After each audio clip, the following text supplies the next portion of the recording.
Hello everybody, welcome to the video. So I'm studying abroad in Singapore for a semester and I thought it'd be, nice to share this experience.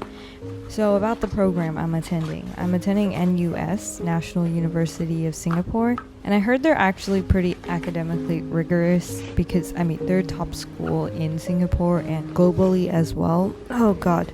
And they grade based on like a bell curve, so yeah, I don't know what else to say besides if you do good you can still do bad. But grades aren't that all important, grades are just grades, C's get degrees, and that's my life motto now.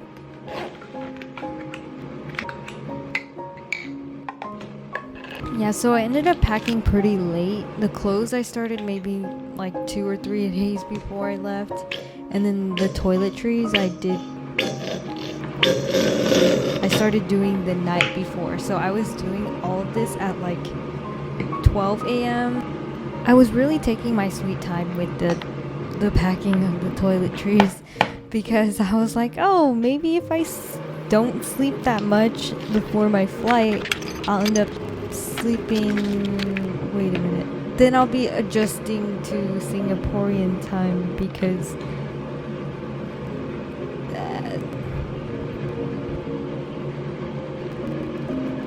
and then I ended up doing my makeup for no reason at like 3 or 4 a.m. and trying on a bunch of clothes.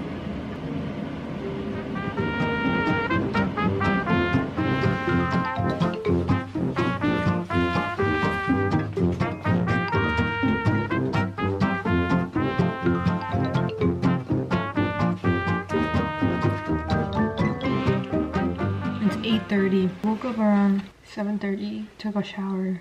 We gotta leave soon. She's putting all of her cards down on the table, knowing there's no way that she'll be able to win this one.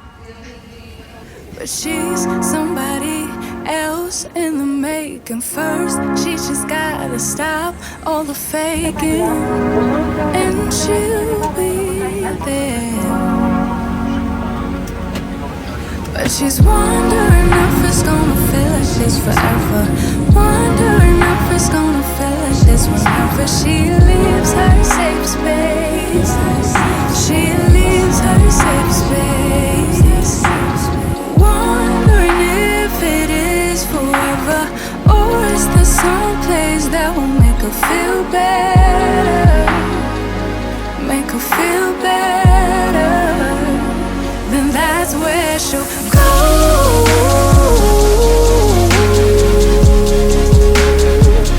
That's where she'll go.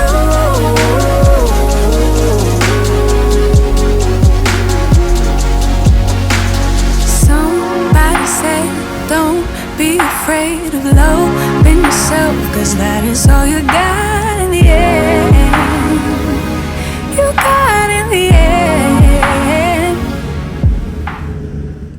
So once I landed in Singapore, I had to cross immigration, which took about like 30 to 40 minutes. So once you grab your bags, you can leave, and it connects you straight to the Jewel, which is the main attraction of the Changi airport. It's that part with the waterfall, and there's a bunch of food shops and clothing shops around and underneath as well. I didn't have time to explore everything, but it was really cool getting to see it at night since there was nobody around, and it was really magical because the waterfall was turned off and all the lights were dimmed, and it made it look like a bunch of stars.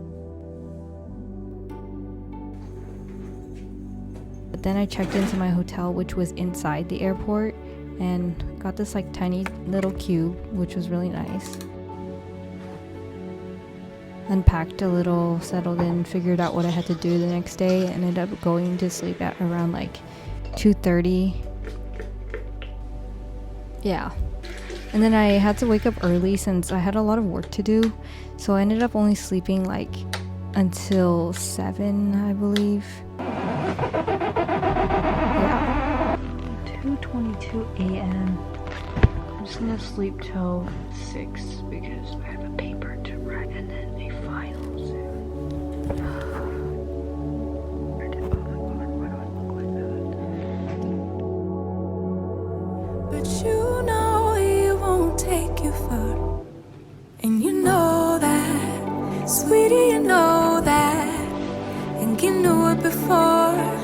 just ignored that. So now you won't take backs, but there's no refunds here. So you saw the hurt, it makes you see clear. You were just lost, you were just lost. But now you found, and you realize it wasn't at all like what you created in your mind. It wasn't even nice, you wasted all your time. You didn't even like him in real life. Real life. Talking about that real life. Holding on cause it just feels nice. But let's get back to real life.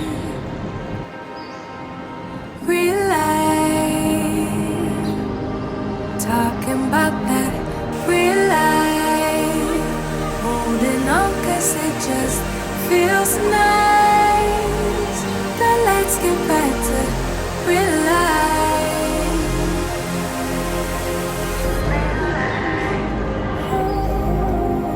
Talking about that real life.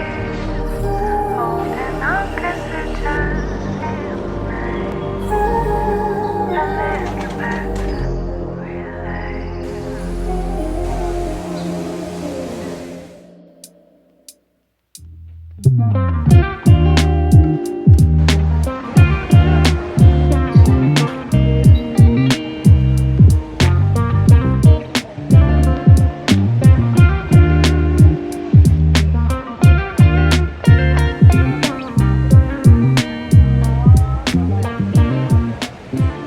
Okay, so I ended up just finding a place to eat and also just stuck there to finish my paper. Then I walked around and then there's this, so the Jewel is connected to the MRT, but it was sort of hard for me to find because I was like wandering around with my luggage. But finally I found it, and this place is like actually insane. It's huge. And yeah, then I found the escalator and then I found the MRT finally.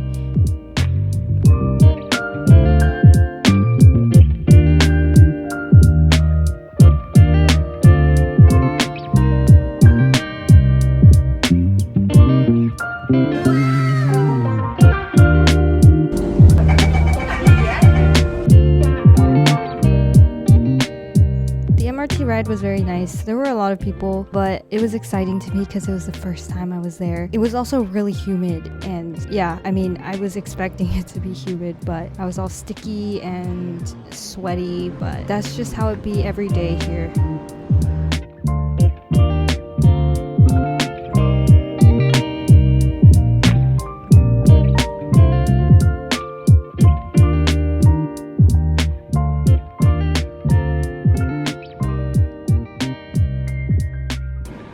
God, that was literally such a journey.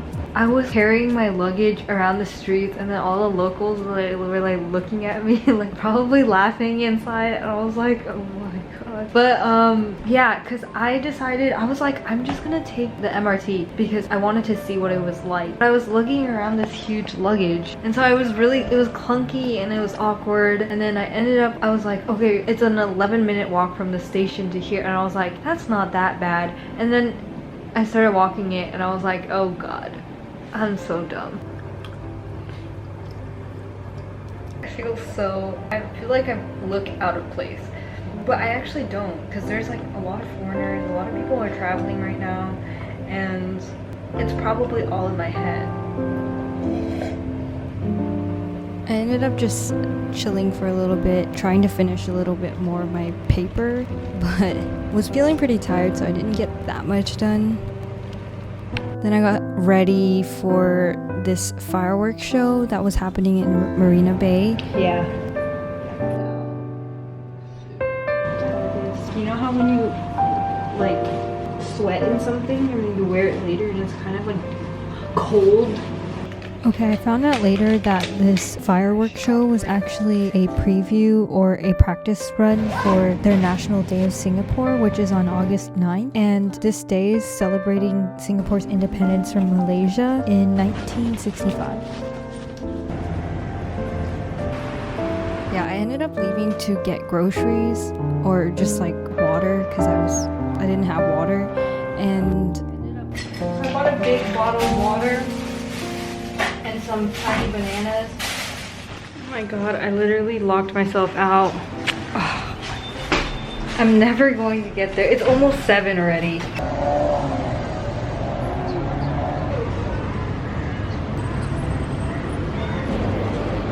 Once I got there, they already closed off a lot of the streets, so I had to figure out how to get there with like no signal because just the amount of people caused the signal to be really bad. I stumbled upon like the Esplanade, which is like their music hall or something, and there was a nice jazz performance going on, which was really cool. So I stayed there for a bit before I left.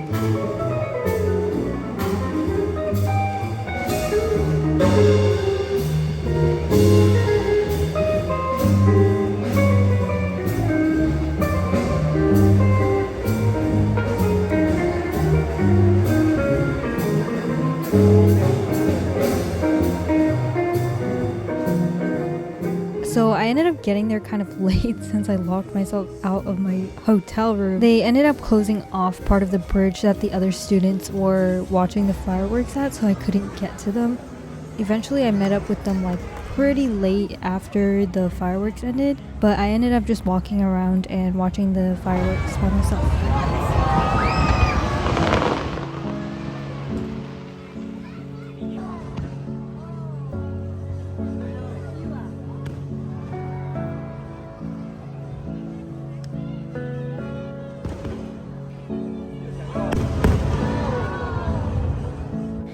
Honestly, I'm not like a huge fan of fireworks. I was like, damn, this shit is loud.